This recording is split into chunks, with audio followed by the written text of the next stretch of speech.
12 días. Eso es lo que tardó mi padrastro en morir después de que lo prendí fuego. 12 días de agonía en la unidad de quemados con el 95% de su cuerpo destruido, gritando cada vez que recuperaba la conciencia. Y cuando los padres de él, sus propios padres, subieron al estrado en mi juicio, no pidieron justicia contra mí, lloraron pidiendo clemencia para mí. Dijeron que su hijo merecía lo que le hice, que ojalá alguien lo hubiera detenido décadas antes. Porque cuando la policía registró su antigua casa, encontraron el cuarto secreto, y lo que había ahí dentro demostró que mi padrastro no era solo mi abusador, era un depredador serial que llevaba más de 20 años destruyendo niños. ¿Alguna vez han odiado tanto a alguien que 12 días de agonía no les parecen suficientes? ¿Que ven el sufrimiento de esa persona y solo piensan en todo el sufrimiento que causó multiplicado por cientos? Porque yo sufrí 3 años bajo mi padrastro. 1095 días, y él solo sufrió 12. Matemáticamente, todavía le debo 1083 días de dolor, pero está muerto. Así que supongo que tendremos que dejarlo así. Mi nombre es Thiago, tengo 17 años y estoy en un centro de menores esperando transferencia a prisión de adultos cuando cumpla 18. Rocié a mi padrastro con gasolina y le prendí fuego mientras estaba vivo. Lo vi arder, lo escuché gritar, y no llamé a emergencias. Los vecinos vieron el humo y llamaron ellos. Si hubiera sido por mí, se habría quemado hasta las cenizas. Y necesito contar esta historia, porque lo que me pasó, lo que él me hizo durante 3 años, es algo que sigue pasando. Hay depredadores como él en todos lados, y necesito que entiendan por qué un chico de 17 años puede llegar a convertirse en alguien capaz de quemar vivo a otro ser humano sin pestañear. Empecemos desde el principio. Mamá me crió sola. Papá biológico nunca estuvo en escena. Éramos solo ella y yo. Vivíamos ajustados económicamente, pero éramos felices. Mamá trabajaba turnos dobles como cajera para pagar las cuentas. Cuando yo tenía 13, mamá conoció a Marcos. Era entrenador de artes marciales mixtas en un gimnasio local. Tipo fornido, disciplinado, siempre hablando sobre respeto y autocontrol. A mamá le gustó inmediatamente. Decía que era exactamente lo que necesitaba, alguien que me enseñara disciplina, que me diera una figura masculina de autoridad. Marcos parecía perfecto, educado con mamá, respetuoso, trabajador. Me trataba bien delante de ella, me llevaba al gimnasio, me enseñaba técnicas básicas de defensa personal. Mamá estaba encantada. Se casaron 8 meses después de conocerse. Marcos se mudó a nuestra casa. Sus padres, don Héctor y doña Beatriz, eran gente mayor decente. Venían a cenar los domingos. Hablaban de lo orgullosos que estaban de su hijo, el entrenador respetado que ayudaba a jóvenes a mantenerse alejados de problemas. Los primeros 2 meses fueron normales. Marcos me llevaba al gimnasio, me enseñaba movimientos, me motivaba, parecía genuinamente interesado en ayudarme a crecer fuerte y seguro. Pero 3 meses después de mudarse, las cosas cambiaron. Mamá consiguió más turnos en el trabajo. Salía temprano, volvía tarde. Marcos y yo pasábamos mucho tiempo solos. Él dijo que aprovecharíamos para intensificar mi entrenamiento, sesiones privadas en casa, en el garaje que había convertido en mini gimnasio. Al principio las sesiones eran normales, técnicas de boxeo, patadas, agarres, pero gradualmente, Marcos empezó a introducir técnicas más físicas, posiciones de lucha en el suelo donde su cuerpo presionaba contra el mío de formas que me incomodaban. Me decía que era parte del entrenamiento, que en una pelea real, el oponente no respetaría mi espacio personal, que necesitaba acostumbrarme a contacto físico intenso para no entrar en pánico. Tenía sentido. Era un entrenador profesional. Sabía de lo que hablaba. Yo solo era un niño de 13 años que no entendía nada de artes marciales reales, pero las posiciones se volvieron más incómodas. Sus manos quedaban en lugares que no deberían. Al principio pensé que eran accidentes, pero sucedía con mucha frecuencia.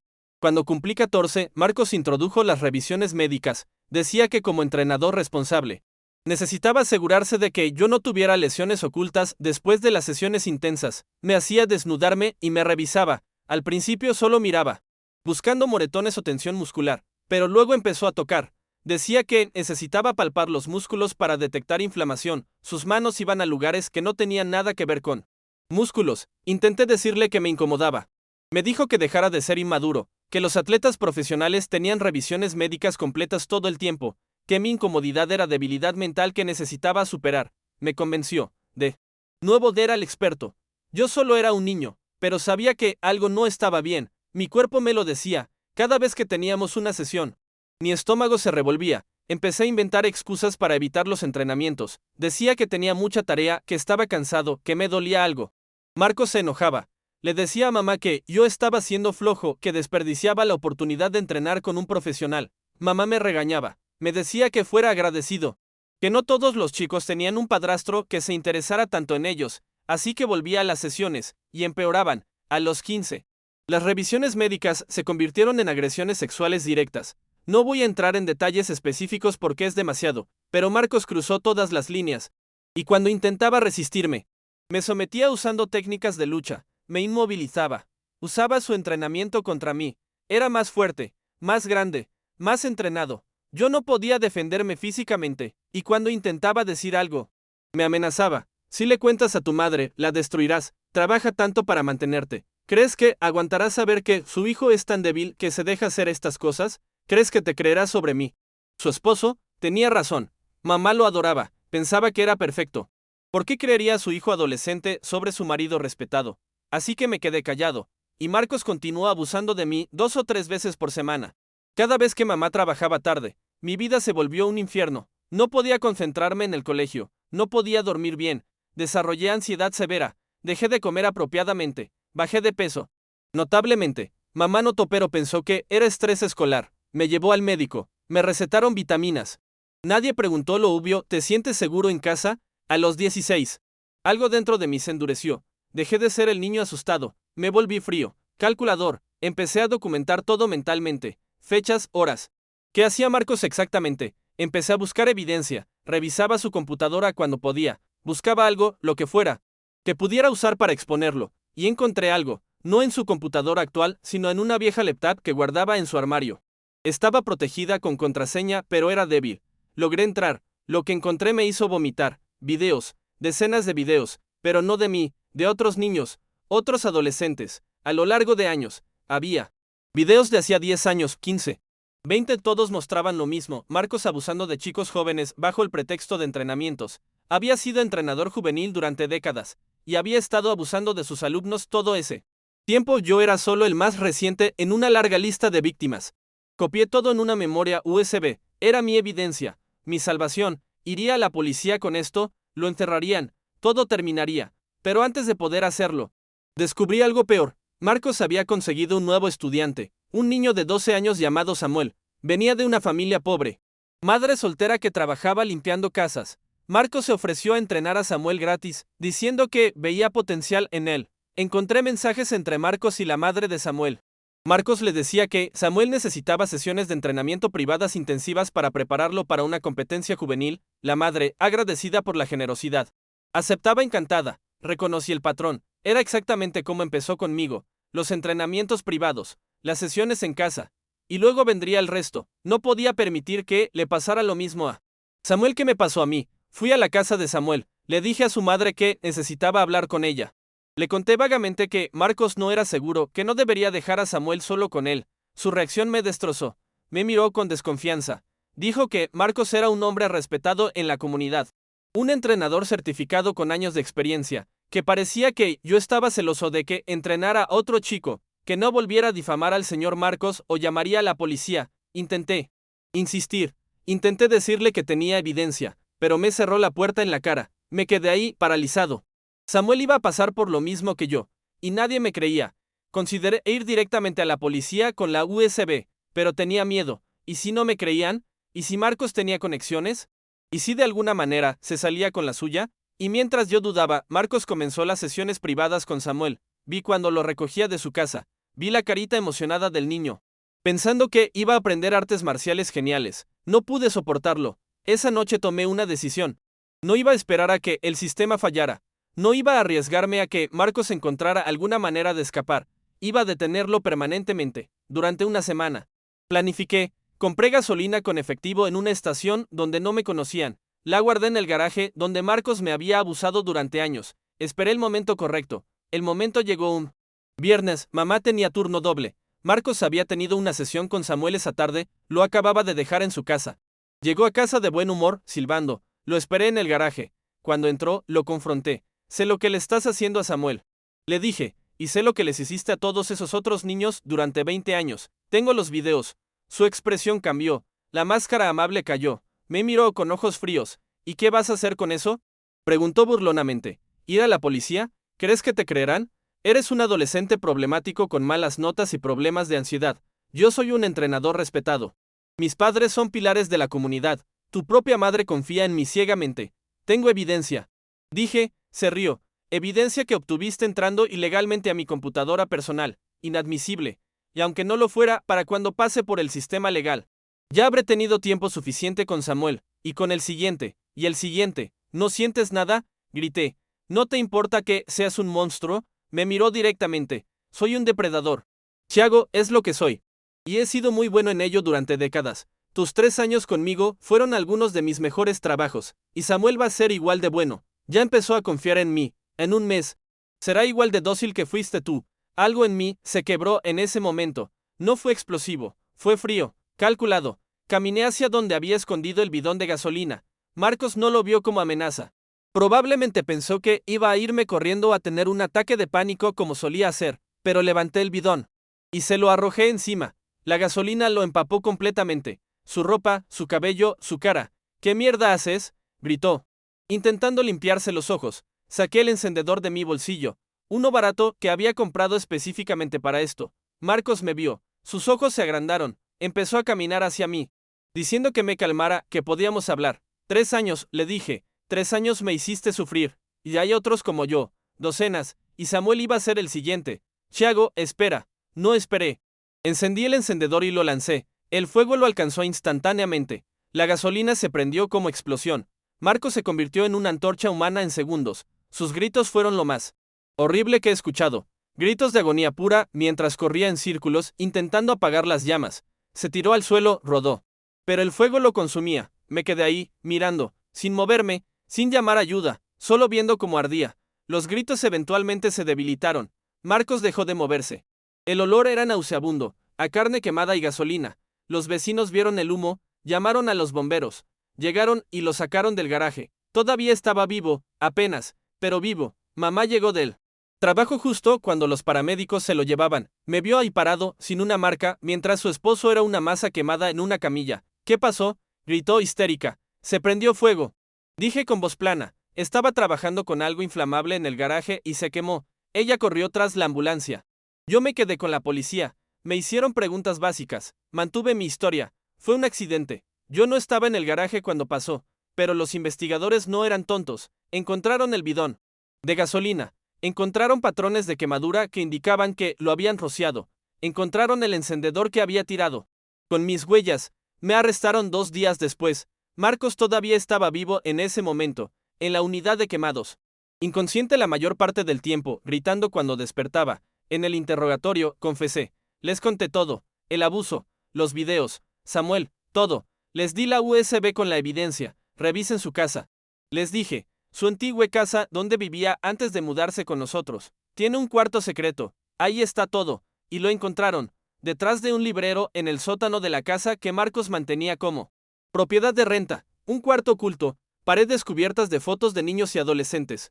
Más discos duros con décadas de videos. Diarios detallando cada víctima. Había abusado de más de 40 niños a lo largo de 20 años. La investigación cambió completamente. Ya no era solo un adolescente que intentó matar a su padrastro. Era una víctima que detuvo a un depredador serial. Marcos murió en el día 12. Su cuerpo finalmente cedió a las infecciones y el trauma. 95% de su cuerpo estaba quemado. Los médicos dijeron que esos 12 días fueron agonía constante. Bien, pensé cuando me dijeron, 12 días de lo que él merecía. El juicio fue un circo. Fiscalía me acusaba de asesinato premeditado con alevosía. Llevé gasolina. Esperé el momento. Lo rocié y lo quemé. Vivo deliberadamente. No fue defensa propia. Fue ejecución. Mi defensa presentaba todo el contexto, años de abuso sexual, la evidencia de décadas de depredación, el intento de advertir a la familia de Samuel que me rechazó, la desesperación de ver cómo empezaba el patrón con otro niño. Trajeron a víctimas anteriores de Marcos, hombres adultos ahora que habían sido sus alumnos décadas atrás. Testificaron sobre cómo los abusó, cómo arruinó sus vidas, cómo nunca se recuperaron. Completamente trajeron a la madre de Samuel, cuando se enteró de la verdad sobre Marcos. Colapsó. Testificó llorando sobre cómo casi entrega a su hijo a un monstruo, sobre cómo yo intenté advertirla y ella me rechazó, me pidió perdón entre lágrimas. Pero lo más impactante fue cuando llamaron a los padres de Marcos. Don Héctor y doña Beatriz subieron al estrado, 2 ancianos destrozados, habían descubierto que su hijo, al que criaron y amaron durante 45 años, era un depredador serial de niños. El fiscal les preguntó qué pensaban sobre lo que le hice a su hijo. don Héctor, con lágrimas en los ojos. Dijo, nuestro hijo no era quien pensábamos que era. Era un monstruo. Destruyó la vida de más de 40 niños. Y si Chago no lo hubiera detenido, habría seguido. Samuel habría sido el siguiente, y luego otro, y otro. Doña Beatriz agregó, amábamos a nuestro hijo, pero odiamos lo que era, lo que hacía, y aunque nos duele que muriera de esa manera, entendemos por qué Chago sintió que debía hacerlo. Le fallamos, el sistema le falló, todos le fallamos. Se volvieron hacia mí directamente. Chago, no te pedimos que nos perdones, creamos a ese monstruo. Nunca vimos las señales. Pero te pedimos que te perdones a ti mismo. Hiciste lo que creíste necesario para proteger a otro niño, y aunque la ley debe castigarte, nosotros entendemos. La sala quedó en silencio, los padres de la víctima pidiendo clemencia para su asesino. Nunca había pasado algo así. El jurado deliberó 5 días. Me declararon culpable de asesinato en segundo grado. Reconocieron que fue premeditado, pero también las circunstancias atenuantes masivas. Durante la sentencia, el juez habló largo. Dijo que lo que hice fue legalmente asesinato, que tuve tiempo de elegir otra opción, que el vigilantismo no puede ser tolerado, pero también dijo que entendía que había fallado el sistema, que Marcos había operado libremente durante décadas porque nadie lo detuvo a tiempo. Me sentenció a 15 años de prisión, elegible para libertad condicional después de 10. Cuando cumpla 18 me transferirán a prisión de adultos. Marcos fue póstumamente acusado de 42 cargos de abuso sexual infantil. Su nombre fue públicamente destrozado. Ya no era el entrenador respetado, era un depredador serial. Samuel está bien. Su madre lo sacó inmediatamente de todo lo relacionado con Marcos. Está en terapia. No sufrió abuso gracias a que actué cuando lo hice. Eso me da algo de paz. Mamá no me habla. Está destrozada. Descubrió que vivió con un monstruo que abusaba de su hijo bajo su propio techo. Se siente culpable. Los terapeutas dicen que eventualmente podrá procesarlo, pero por ahora no puede verme sin recordar su fracaso en protegerme. Don Héctor y doña Beatriz me escriben cartas donde comparten su propio proceso de duelo. Perdieron a su hijo 2 veces, primero descubriendo quién era realmente, luego con su muerte. Me ofrecen apoyo. Dicen que cuando salga, si necesito algo, están ahí. Seil, los padres de mi abusador tratándome como familia. Los otros prisioneros aquí saben por qué estoy. El chico que quemó vivo a su padrastro depredador. Me respetan. En prisión. Los que lastiman niños son lo más bajo, y yo maté a uno de ellos de la manera más brutal posible. Soy una especie de héroe aquí dentro, lo cual es irónico y perturbador a la vez. ¿Me arrepiento? Los terapeutas me preguntan constantemente, y mi respuesta es siempre la misma: me arrepiento de que no pasara antes de que abusara de 42 niños, antes de que arruinara tantas vidas, antes de que llegara a mí. ¿Me arrepiento de quemarlo vivo? No, podría haberlo hecho más rápido. Un disparo, una puñalada. Pero elegí fuego porque quería que sufriera, quería que sintiera dolor, quería que experimentara una fracción del sufrimiento que causó 12 días de agonía, contra 3 años míos, contra décadas destruyendo a 42 niños. Las matemáticas no cuadran, él debería haber sufrido más. Los psicólogos dicen que esta falta de remordimiento es preocupante, que muestra desconexión emocional, que el abuso me cambió de maneras fundamentales. Tal vez tengan razón. Tal vez Marcos me rompió tanto que me volví capaz de quemar vivo a alguien y no sentir nada más que satisfacción, pero también salve a Samuel y a todos los niños que habrían venido después de él. Eso tiene que contar para algo. Esta es mi historia, la historia del chico de 17 años que quemó vivo a su padrastro depredador, la historia donde los propios padres del muerto testificaron a favor del asesino. ¿Hice bien? Legalmente, no. Moralmente, no lo sé. Lo que sé es que Marcos ya no puede lastimar a nadie. Y eso vale lo que sea que me pase a mí. Salgo en 10 años si tengo buena conducta. Tendré 27. Toda mi vida adulta por delante planeo estudiar derecho, trabajo con víctimas de abuso. Quiero asegurarme de que otros niños no tengan que llegar al punto donde quemar vivo a alguien parezca la única opción. Porque esa es la verdad horrible. No debería haber llegado a ese punto. El sistema debería haber detenido a Marcos hace décadas, pero falló una y otra vez. Y cuando el sistema falla, niños desesperados toman decisiones desesperadas. Si llegaste hasta aquí, gracias, sé que fue brutal. Si te impactó, dale me gusta. Y suscríbete para más historias reales. Déjame saber en los comentarios qué piensas. ¿Fue justificado? ¿Los 12 días de agonía fueron suficientes? ¿Qué harías tú? Y si conoces a un niño que necesita ayuda, actúa. No esperes. No asumas que alguien más lo hará, porque tal vez no haya nadie más. Perdón si fue muy largo, pero necesitaba contar todo. Gracias por escuchar. Y recuerden, los monstruos se ven como gente normal. Como entrenadores respetados, como padres amorosos, como profesores dedicados. hasta que ya no pueden esconderse más. Cuídense.